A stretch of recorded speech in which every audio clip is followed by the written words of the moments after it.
യോഹന്നാൻ എഴുതിയ സുവിശേഷം അധ്യായം 5 വാക്യം 39. നിങ്ങൾ തിരുവെഴുത്തുകളെ ശോധന ചെയ്യുന്നു, അവയിൽ നിങ്ങൾക്ക് നിത്യജീവൻ ഉണ്ട് എന്ന് നിങ്ങൾ നിരൂപിക്കുന്നുവല്ലോ. അവ എനിക്കു സാക്ഷ്യം പറയുന്നു.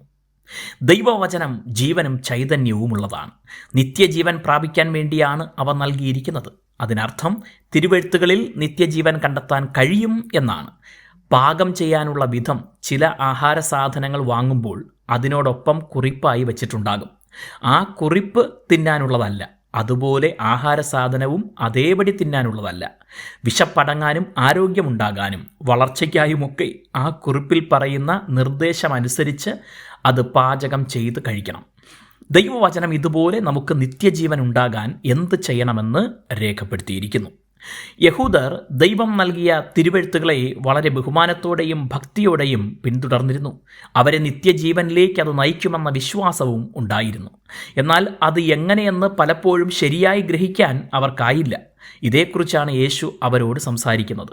അവയെല്ലാം യേശുവിനെക്കുറിച്ചാണ് സാക്ഷ്യപ്പെടുത്തിയിട്ടുള്ളത്. യേശു ക്രിസ്തുവിനെ വിശ്വസിക്കുകയും അനുസരിക്കുകയും ചെയ്യുക എന്നതാണ് അവ നൽകുന്ന നിർദ്ദേശം. അവർ മശിഹയ്ക്കായി കാത്തിരുന്നത് ഈ തിരുവെഴുത്തുകളുടെ അടിസ്ഥാനത്തിലായിരുന്നു. മശിഹ വന്ന് എല്ലാ വൈദേശിക ശക്തികളുടെയും കയ്യിൽ നിന്ന് തങ്ങളെ സ്വതന്ത്രരാക്കി രാജാവായി ഭരിക്കുമെന്നാണ് പ്രതീക്ഷിച്ചിരുന്നത്. എന്നാൽ യേശു അവരോട് വ്യക്തമാക്കിയത് താൽക്കാലിക ലോകത്തിലെ സ്വാതന്ത്ര്യമോ ഭരണമോ അല്ല ദൈവത്തിൻ്റെ വാഗ്ദത്തം. നിത്യജീവനും എന്നേക്കുമുള്ള ലോകവുമാണ്.